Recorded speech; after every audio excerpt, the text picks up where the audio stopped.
Assalamualaikum warahmatullahi wabarakatuh.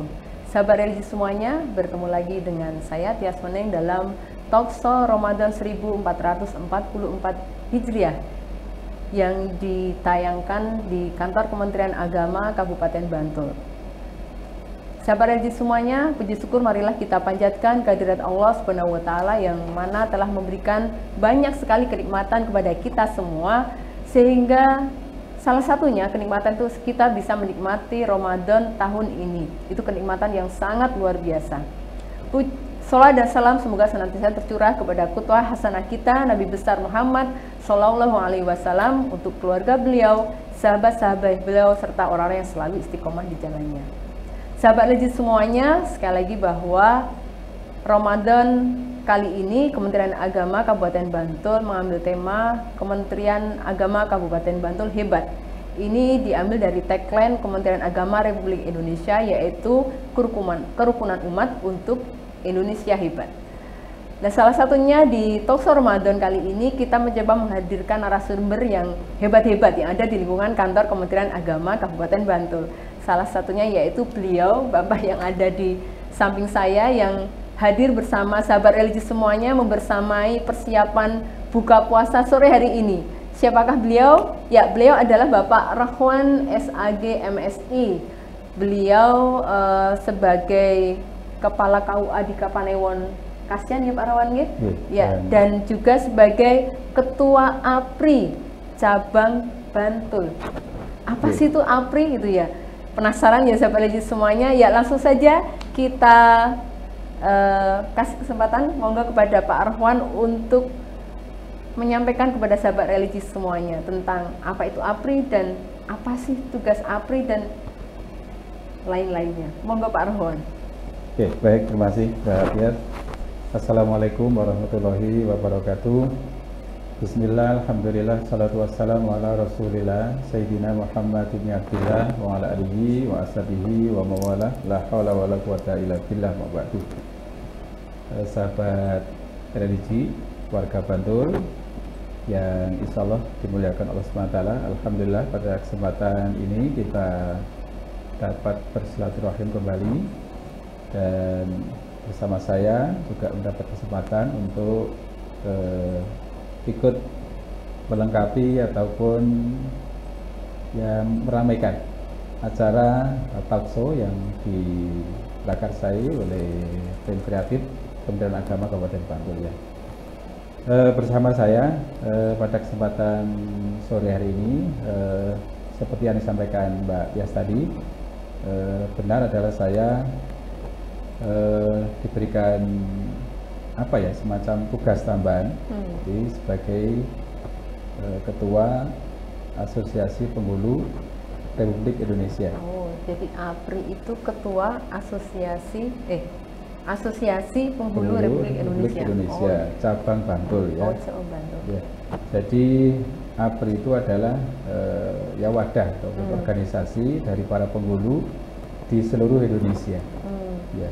Jadi seluruh Indonesia ada APRI ya Pak? Ya, semua jenjang ada APRI, mulai dari tingkat pusat, kemudian namanya pengurus pusat ya, pengurus pusat APRI, kemudian ada pengurus wilayah, PW APRI, PJ dalam hal ini, kemudian di tempat kita ini adalah pengurus cabang, pengurus cabang APRI Kabupaten Bantul.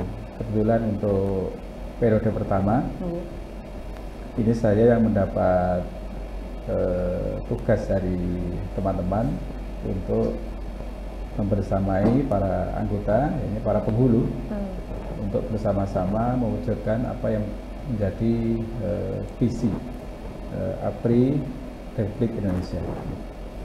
Jadi sikapnya begitu Mbak Tias. Jadi di setiap organisasi profesi ada guru, ada dokter, ada penyuluh ya, ada ya arsiparis mungkin ya.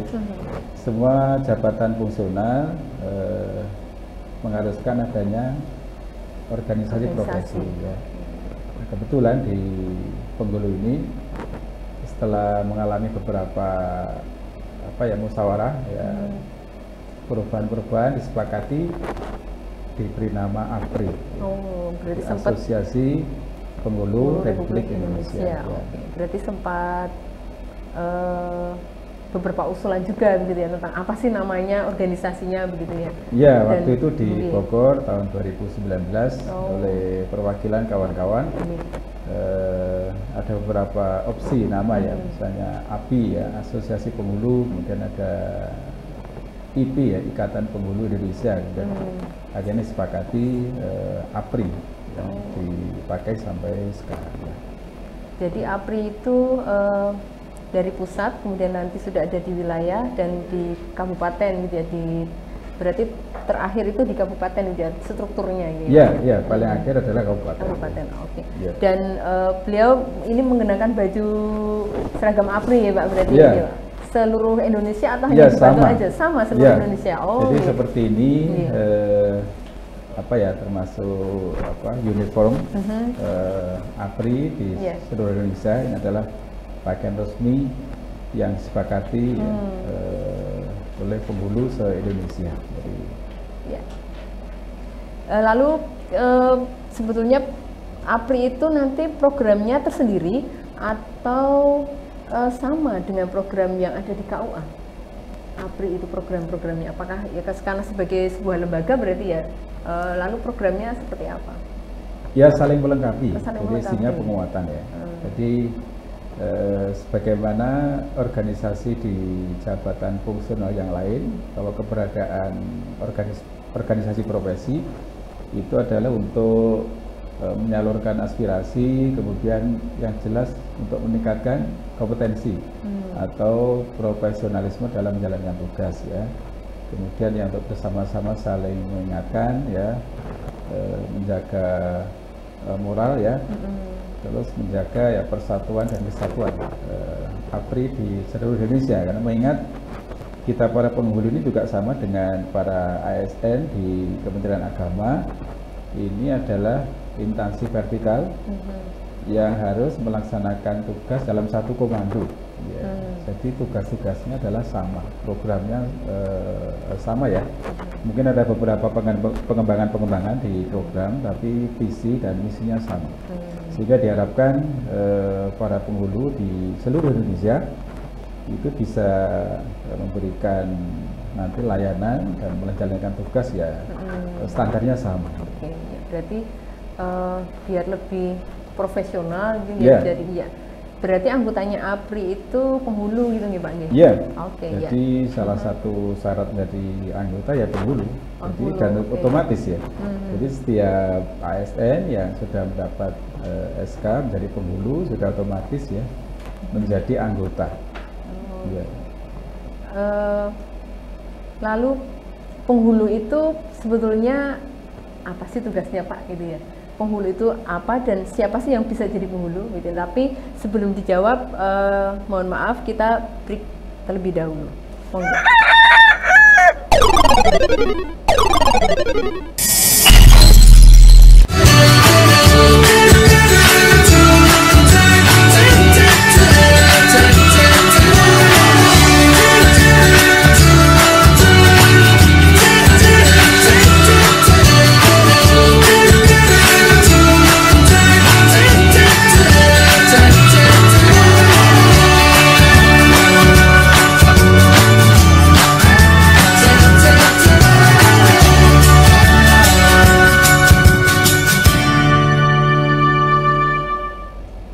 Ya sahabat religi, kembali lagi di Talkshow Ramadan bersama Bapak Rohwan SAG MSI, Ketua APRI Cabang Bantul. Ya Pak Rohwan, tadi sempat kita menyinggung penghulu begitu nih, karena sebagai anggota dari APRI itu adalah penghulu. Ya, lalu tugasnya penghulu itu apa? Kemudian ya ruang lingkupnya dari tugas-tugas penghulu itu apa saja? Ya, sebelum ke tugas mungkin bisa kita sampaikan, tadi sempat ditanyakan siapa sih penghulu itu ya? Iya, betul. Jadi penghulu itu adalah ASN ya. Oh iya. Ya, ada catatan ASN, ya. ASN laki-laki. Berarti perempuan tidak bisa nih saya menjadi anggota APRI, saya nggak bisa nih Pak. Nanti ada tugas khusus terkait dengan ketentuan syar'i ya, sehingga penghulu adalah ASN laki-laki yang diberikan tugas, wewenang dan tanggung jawab ya untuk memberikan layanan di bidang perkawinan, kemudian pengembangan kepenguluan dan layanan bimbingan masyarakat Islam. Jadi layanan bimbingan masyarakat jadi ada Islam, tiga pokok ya. Pertama, layanan bimbingan pernikahan, kemudian pengembangan kepenguluan, dan yang ketiga adalah layanan bimbingan masyarakat Islam. Ya. Jadi tidak hanya menikahkan, hanya layanan nikah saja, jadi ada pengembangan dan juga layanan bimas Islam. Ya, mungkin selama ini Sabar Elizim mengetahuinya hanya penghulu itu ya tugasnya si cok nikah ke begitu ya, ternyata itu enggak salah satu itu betul ya. Itu salah satu tugasnya. Itu adalah layanan pernikahan yang diantaranya adalah melaksanakan pengawasan ya, pengawasan pelaksanaan nikahnya.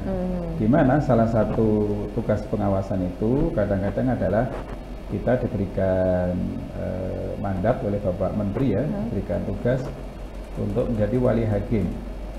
Ya, karena alasan tertentu, misalnya ada wali yang tidak bisa hadir, kemudian ada wali yang sedang haji, ya, kemudian walinya sudah habis, ya, dinyatakan wali tidak ada, ya, itu ada sesuai dengan ketentuan, walinya adalah wali hakim, ya. Wali hakim itu adalah kepala KUA, ya, yang kebetulan juga penghulu, tetapi jika kepala KUA berhalangan, yang bisa dipertanggungjawabkan karena ada hal yang tidak bisa ditinggalkan, itu bisa didelegasikan pada penghulu. Ya. Itulah mengapa penghulu itu harus laki-laki. Tetapi jangan khawatir Mbak Tias, jadi di tempat kita ini banyak sekali layanan kepenghuluan itu kan tidak langsung jadi proses pernikahan, melalui tahapan-tahapan, dari proses pendaftaran, proses verifikasi, kemudian ada penasihatan, ada asesmen keagamaan, ya, ada bimbingan calon pengantin, ya. Banyak sekali itu dibantu oleh kawan-kawan kita dari ASN yang putri, ya, terutama di tempat saya ini ketika calon pengantin sudah melengkapi dokumen, kemudian dilaksanakan asesmen terkait dengan keagamaan. Itu oleh beberapa penyuluh agama, itu sebagian dari ibu-ibu. Kemudian juga para narasumber bimbingan perkawinan juga banyak yang dari para ibu-ibu. Ya, jadi tetap berkontribusi. Ya. Jadi begitu ya, penghulu itu. Nah kemudian di setiap KUA itu kan ada 2, 3, kalau di tempat saya ada 4 penghulu. Nah salah satu penghulu itu diberi tugas tambahan menjadi kepala KUA.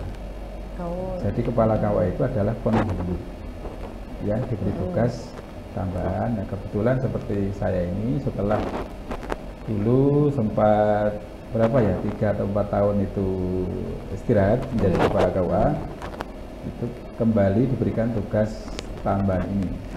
Jadi juga menjalankan. Berarti ada masa atau masa baktinya sampai berapa lama, nanti harus berhenti dulu begitu atau iya, gimana? Selama ini periode tugas tambahan itu adalah 4 tahun. 4 tahun. Tapi bisa diperpanjang ya. Bisa diperpanjang apabila sudah selesai, kembali menjadi penghulu murni. Nah, kemudian nanti setelah istirahat, kemudian diangkat kembali, diberikan tugas tambahan kembali. Jadi ada 3 itu Mbak ya, di layanan bimbingan pernikahan, kemudian pengembangan kepenguluan dan bimbingan masyarakat Islam. Termasuk itu tadi ya, kalau perbedaan antara penghulu dengan kepala KUA. Ya, tadi sudah kita sampaikan. Jadi kepala itu tugas tambahan. Yang tugasnya adalah terkait dengan manajerial ya. Karena KUA itu bukan satker unit, tetapi karena juga merupakan satu instansi di sebuah kecamatan atau sekarang disebut Kapanewon ya. Kalau di Bantul tuh ya, bagaimanapun perlu ada satu orang yang diberikan tugas manajerial, maka diberikan tugas kepada salah satu penghulu. Berarti penghulu itu kan tiap hari bersinggungan begitu ya dengan masyarakat begitu ya. Adakah hal-hal yang mungkin bisa menjadi catatan bagi penghulu begitu ya, yang bisa disampaikan ke sahabat religi semuanya. Catatan tentang apalah kesannya atau mungkin hal-hal yang ingin disampaikan ke sahabat religi sebagai tugas seorang penghulu. Ya, ya pertama ini sebagai tambahan informasi ya, melengkapi yang tadi kita sampaikan bahwa tugas kawan-kawan penghulu dimanapun berada ya di seluruh Indonesia itu standarnya sama. Jadi melaksanakan tugas 3 tadi itu ya, layanan, pernikahan, kemudian juga pengembangan kepenghuruan dan bimbingan masyarakat Islam ya. Yang pertama itu ya terkait dengan pernikahan, dimulai dari pendaftaran, kemudian layanan informasi, kemudian asesmen keagamaan, bimbingan perkawinan ya, persiapan ya, sampai kemudian pelaksanaan akad nikah, dan terakhir adalah ya penyampaian produk ya sebagai bukti telah tercatat ya akad nikah, penyerahan buku nikah ya. Namun alhamdulillah di Bantul ini di samping kita serahkan buku nikah, karena kita sudah kerjasama dengan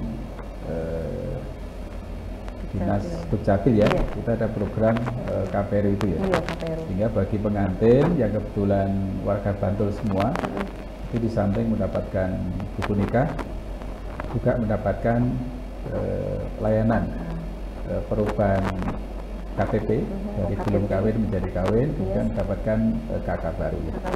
Nah, itu yang pertama. Kemudian juga pengembangan kepenghuruan yang ini juga bisa diakses masyarakat ya.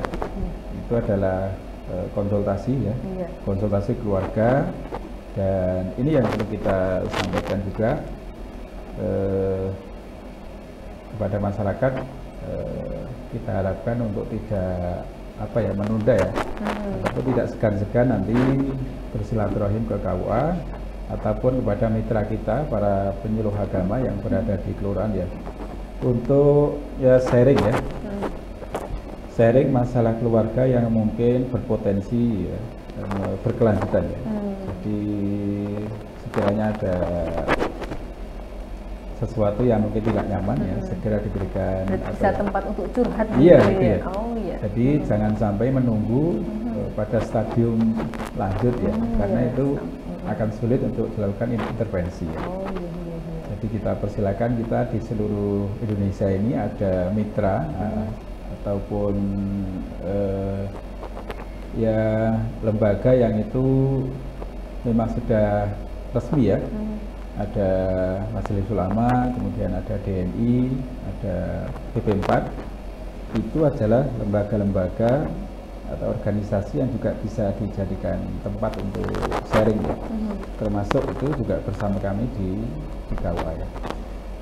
Terus karena banyak sekali nih ya layanan yang diberikan. Iya, termasuk yang terakhir ini Dinas Islam. Ini juga sering dilaksanakan para penghulu. Jadi layanan ukur arah kiblat, kemudian layanan bimbingan zakat, kemudian bimbingan wakaf, kemudian konsultasi tentang warisan gitu ya.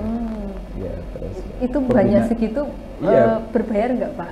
Ya semuanya gratis ya. Semuanya gratis. Jadi dari nikah, dari bimbingan perkawinan ya, kemudian ukur arah kiblat, kemudian konsultasi ya. Semuanya adalah Rp0 apabila dilaksanakan di kantor usaha agama jam kerja ya. Nah ini perlu kita sampaikan kembali, layanan nikah itu adalah Rp0 dilaksanakan di KUA pada jam kerja ya. Namun demikian apabila dilaksanakan di luar KUA dan di luar jam kerja, masyarakat diberikan kewajiban biaya 600.000 yang dibayarkan di bank penerima ataupun di kantor pos. Dan ini juga perlu disampaikan kepada masyarakat ini terkait dengan sekarang di beberapa tempat ada tren nikah di KUA ya. Saya kira kita juga menyambut dengan senang hati, apalagi di Bantul juga beberapa KUA ya sudah sangat representatif, sangat gitu layak ya. Iya. Jadi tidak usah malu gitu ya kalau nikah di KUA gitu ya, karena sudah layaknya kayak di hotel gitu ya. Iya, artinya dari tata letak ruangan, dekorasi kemudian ketersediaan tempat duduk dan sebagainya, kemudian parkir, misalnya beberapa KUA sudah layak dan mencukupi ya. Jadi kita menyambut baik apabila masyarakat itu berkenan ya untuk melaksanakan pernikahan di KUA ya. Nah, namun demikian apabila masyarakat memang masih merasa nyaman untuk dilaksanakan di luar kantor ya, di rumah, di masjid, di gedung ya, kita persilahkan ya. Dan mungkin perlu disampaikan juga sedikit bahwa yang pembayaran 600.000 itu apakah ke KUA atau kemana itu, biar masyarakat juga tidak, oh ini kemana sih yang 600.000 begitu. Ya, jadi biaya nikah itu dibayarkan di bank penerima ya, bisa di bank manapun, termasuk juga di kantor pos ya. Kalau di tempat kami kebetulan karena kantornya berdekatan dengan kantor pos ya, sehingga masyarakat sering membayar di kantor pos setelah mendapat kode billing ya, dari KUA ya. Itu salah satu upaya dalam rangka untuk transparansi. Jadi tidak dibayarkan di KUA, tidak dibayarkan di bank. Dan itu ke kas negara. Iya, masuk ke kas negara. Dan juga ini perlu kita sampaikan, dari 3 layanan tadi itu memang yang favorit sampai sekarang masih di layanan pernikahan. Ya.